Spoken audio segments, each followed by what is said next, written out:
تو یہ ایمان کبھی اتنا بڑھ جاتا ہے، اتنا بڑھ جاتا ہے، اس کی کوئی مثال نہیں، اور کبھی تو اتنا گٹ جاتا ہے، اتنا گٹ جاتا ہے، اتنا کم ہو جاتا ہے کہ بندے کو پتہ ہی نہیں لگتا کہ یہ مسلمان بھی ہے یا نہیں ہے،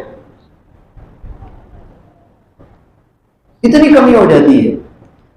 اس کے رنگ ڈھنگ میں اسلام کا کوئی تصور نہیں، اس کے قول قال کے اندر اسلام کا کوئی تصور نہیں ہوتا، اس کی چال کے اندر اسلام کا تصور نہیں ہوتا، اس کے معاملات کے اندر اسلام کا تصور نہیں ہوتا، رشتہ داروں کے ساتھ سلوک میں اسلام کا تصور نہیں ہوتا، پڑوسی کے ساتھ سلوک میں اسلام کا تصور نہیں ہوتا، معاملات میں بھی زیرو، معاشرت کے اندر بھی زیرو، ایمان کا پتہ ہی نہیں، اتنا گڑ جاتا ہے، اتنا گڑ جاتا ہے، اتنا کم ہو جاتا ہے، خالی اوپر سے نظر آتا ہے۔ ایک ہوتا ہے اصلی شعر، ایک ہوتا ہے نقلی شعر، اوپر سے ایک جیسے لگتے ہیں، لوگوں نے بنائے ہوتے ہیں نا، نقلی شعر بھی بنا ہوا ہے، دور سے تو وہی اصلی شعر کی طرح نظر آتا ہے، لیکن ایک چھوٹا سا بچہ بھی اگر اس کو ایک ٹھوکر لگا دے تو وہ نقلی شعر ادھر جا کے گرتا ہے، لیکن اصلی شعر ایک دھاڑ کرتا ہے تو علاقے میں پھر کوئی نظر نہیں آتا۔ مسلمان کی مثال بھی ہے، یہ مردم شماری کا مسلمان ہے کہ گھر کے اندر کھانا شماری ہو گئی، مردم شماری ہو گئی، مسلمان کا بچہ ہے، پیدائش مسلمان کے گھر میں ہو گئی ہے، مردم شماری کا مسلمان اور حقیقی مسلمان یہ بہت علیحدہ چیز ہے، بڑا فرق ہے اس میں۔ اس لیے تو اللہ فرما رہے ہیں یا ایھا الذین آمنوا آمین، اے ایمان والو ایمان لے آؤ، یہ تمہارا ایمان کام کا نہیں ہے، یہ کس کام کا تمہارا ایمان ہے بتاؤ تو صحیح۔ صبح کی نماز میں ہمارا ایمان ہمیں جگا سکتا ہے؟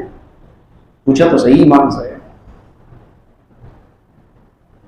کفار کے مقابلے میں جانا تو بہت دور کی بات ہے، جہاد تو بہت مشکل اور کٹھن مرحلہ ہے، خالی باتوں سے معاملہ حل نہیں ہوتا، ہم تو بڑے بڑے معاملات کو باتوں سے سر کرتے ہیں،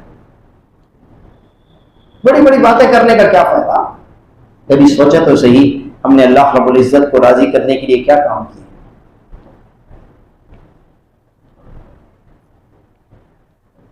تو ایمان اتنا کم ہو جاتا ہے، اتنا کم ہو جاتا ہے کہ یہ سارے گھٹیے کام کرنے لگ جاتا ہے جو ایک مسلمان نہیں کرتا۔ حضرت تھانوی رحمۃ اللہ علیہ سے کسی نے کہا حضرت نمازی چور، مسجد کے اندر آتے ہیں چپل چوری ہو جاتے ہیں، حضرت نے فرمایا نمازی چور نہیں ہے، چور بہروپیہ بن کے آتا ہے نمازی کی شکل میں، ہے چور لیکن شکل اس نے نمازی کی لگا دی، ٹوپی لگا دی، آ گیا مسجد میں نماز پڑھنے کے لیے، اچھی چپل پہ اس کی نظر ہے، چپل پہ نہیں چلا گیا، یہ بہروپیہ تھا، اس نے روپ بنایا نمازی کا اور تھا یہ چور۔ ہم نے روپ بنایا ہوا ہے مسلمان کا لیکن اصل میں ہم چور ہیں، ایمان کے چور ہیں، اعمال کے چور ہیں۔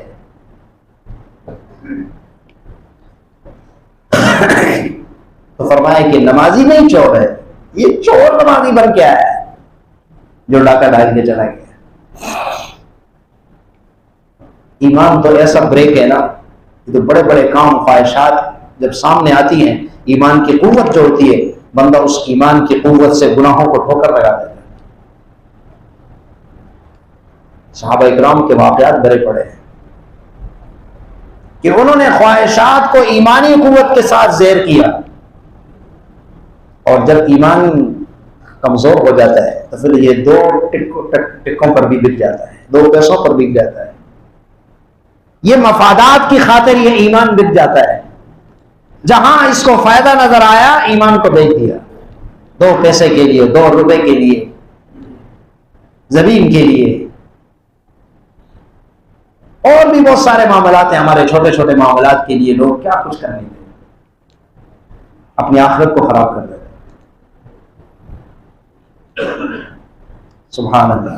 تو میرے عزیزوں اصل چیز ایمان ہے، ایمان کو بچانا بہت ضروری ہے، مختلف کیفیت انسان کی ہوتی ہے ایمان کے مطابق۔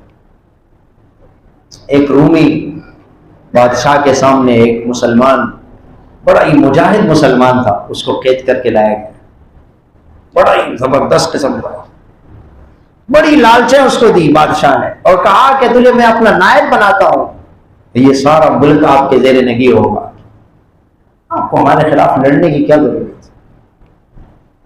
جب اس نے دیکھا کئی دن تک کوششیں کی لیکن اس مسلمان مجاہد پر کوئی اثر نہیں آیا، اس کو قید میں ڈال دیا کہ چلو اس کو چند دن جو ہے جیل میں ڈالتے ہیں، سدھر جائے گا، کچھ اثر نہ ہوا تو بادشاہ نے جو اس کی بیٹی حسین ترین لڑکی تھی، اس لڑکے اس نوجوان کے پیچھے بھیجا کہ جاؤ اس کی ایمان کو خراب کرو۔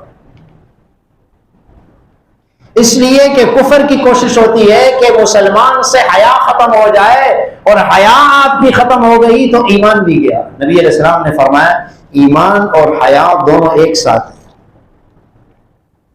فرمایا جب ایک جاتا ہے تو دوسرا خود بخود چلا جاتا ہے۔ فحاشی کا جتنا بھی نظام ہمارے ہاں مسلمان معاشرے میں ہے، یہ کفار کی بنیادی کوشش ہے،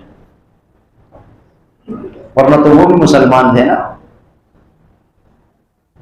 کہ جب بادشاہ نے قلعے کے اندر آنے کے لیے مسلمان کے لشکر کو دعوت دی تو مسلمانوں کو پتہ چل گیا کہ اس کا منصوبہ کیا تھا کہ جب یہ قلعے میں داخل ہو جائیں تو دونوں اطراف میں خوبصورت لڑکیاں اور ننگی لڑکیاں کھڑی کر دی جائیں تاکہ مسلمان مجاہدین کی نظر ان کے اوپر پڑ جائے، ان کا ایمان کمزور ہو جائے۔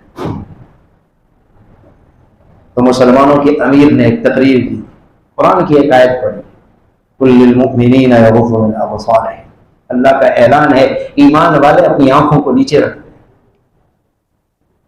یہ دنیا کی ٹیپ ٹاپ، یہ دنیا کی خوبصورتی، یہ دنیا کی رنگ رنگینیاں ایک مسلمان کو زیر نہیں کر سکتی۔ دنیا نے وہ نظارہ دیکھا کہ جب مسلمانوں کا لشکر اس قلعے میں داخل ہوا، سوال ہی پیدا ہو کہ کوئی دیکھے آگے پیچھے، وہ حیران رہ گئے کہ یہ کیا بلا ہے، یہ انسان ہے یا جن ہے، ان کی کوئی خواہشات بھی ہیں یا نہیں ہے، ان میں تو کسی قسم کی مردانگی کوئی نظر نہیں آتی، یہ کیسے جوان ہیں؟ یہ مسلمان ہوتے تھے۔ تو رومی بادشاہ نے اپنی لڑکی کو بھیجا، اس لڑکی نے 1 دن اور 2 دن اور 3 دن مسلسل اس مجاہد کو خراب کرنے کی بڑی کوشش کی، مختلف ہیلے کے ساتھ، بند کمرے، لیکن مجال ہے اس کی طرف دیکھیں، حیران ہو جاتا ہے بندہ۔ عجیب بات لکھی کہ کہا کہ پھر جب اس نے وہ لڑکی 3 دن کے بعد اپنے باپ سے اس نے بڑی عجیب بات کہی، اس نے کہا الی این ارسلتنی الی حدید او جدار او حجر، تم نے مجھے کس کے پاس بھیجا ہے؟ یہ کوئی پتھر ہے، یہ کیا بلا ہے، یہ کوئی لوہا ہے یا پتھر ہے یا دیوار ہے، کوئی انسان تو مجھے نہیں لگ رہا۔ میں نے تو اس کے ساتھ سب کچھ کرنے کی کوشش کی، میں تو اس کے سامنے برہنہ ہو کے گئی، میں نے اس کے ساتھ کیا کچھ نہیں کیا، لیکن سوال ہی نہیں پیدا ہوتا ہے کہ اس کی نگاہ میری طرف اٹھے اور اس کا ہاتھ میری طرف بڑھے۔ تم نے مجھے کس کی طرف بھیجا ہے؟ یہ تو کوئی انسان نہیں ہے، یہ تو کوئی دیوار ہے یا پتھر ہے یا لوہا ہے، اس کے اندر خواہشات نام کی چیز ہی نہیں۔ یہ مسلمان ہوتے تھے۔ یہ ہمیں تو موقع چاہیے، اور آج کل نیا فتنہ جو موبائل کا ہے، اس نے مسلمان نوجوانوں کو تباہ و برباد کر دیا، بے حیائی کی انتہا درجے پر پہنچا دیا۔ اب یہ کیا جہاد کریں گے؟ یہ ایمان ہمیں نماز کے لیے نہیں لا سکتا مسجد میں، ہمیں جہاد کے لیے کہاں سے لائے گا؟ اتنا ایمان مضبوط نہیں کہ ہم اپنی گپ شپ کو چھوڑ کر نماز کا اذان ہو گئی نماز کے لیے آ جائے۔ اتنا ایمان مضبوط نہیں صبح کے ٹائم ہم بستر کو چھوڑ کر اللہ رب العزت کا منادی بلا رہا ہے نماز پڑھنے کے لیے آ جائے۔ باتیں تو ہم بڑی بڑی کرتے، بڑی بڑی باتیں کروا لو خالی۔ مسلمان کا ایمان تو چھپتا نہیں ہے نا، وہ تو واضح نظر آتا ہے۔ ایک ٹیبل پر آپ ایک سیب اصلی رکھ لیں اور ایک نقلی رکھ لیں، بظاہر تو نظر آئیں گے، لیکن جب آپ اس کو اٹھائیں گے نا پتہ چل جائے گا اصلی سیب کی خوشبو بھی ہوگی، اس کے اندر توانائی بھی بھری ہوگی، لیکن نقلی سے کیا کرو گے؟ مسلمان بھی ایسا ہی ہے، اصلی اور نقلی مسلمان۔ اصلی مسلمان کی مہک ہوتی ہے، پڑوسی بھی خوش، رشتہ دار بھی خوش، والدین بھی خوش، بھائی بھی خوش، بیٹے بھی خوش، رشتہ دار بھی خوش، علاقے والے بھی خوش، اس کی ایک خوشبو ہے، اس کا ایک مزہ ہے۔ آج تو گھر گھر کے اندر دوسرا اس سے پریشان ہے، یہ نقلی مسلمان ہے۔ ایمان کی کیفیات ہوتی ہے، تو میرے عزیزو، نبی اکرم صلی اللہ علیہ وسلم نے مختلف چیزیں بیان فرمائی. بس اوقات آپ نے فرمایا کہ ایسے لوگ ہوں گے دنیا کے اندر ایمان والوں کی صف میں ہوں گے اور قیامت کے دن وہ کفار کے صف میں ہوں گے. ایمان گیا ہوگا پتہ بھی ان کو نہیں چلا ہوگا. آپ نے فرمایا کہ یصبح الرجل مؤمنا ویمسی کافرا. صبح کہتے ہیں بندہ ایمان کی حالت میں ہوگا، شام کو کافر بن کے مر رہا ہوگا، پتہ ہی نہیں ہوگا اس کا میرا ایمان کدھر گیا. صبح سے شام تک اس نے کوئی ایسی چیز دیکھی ہوگی ہمارے اس دور کے بالکل موافق ہے. قرآن اور سنت سے دور ہو گئے، موبائل کے اندر نیٹ کو علماء بنا دیا اور مفتی بنا دیا اور سب کچھ بنا دیا. ہر بندہ بیٹھا ہوا ہے، ایمان کی دکان اس نے کھولی ہوئی ہے، حدیثوں پر باتیں کر رہا ہے، قرآن کریم کے متعلق بول رہا ہے، خود بھی گمراہ ہے، دوسرے کو بھی گمراہ کر رہا ہے. آپ نے فرمایا صبح کے ٹائم مسلمان ہوگا، شام کو کافر ہوگا. شام کو مسلمان، صبح کافر، کوئی پتہ نہیں.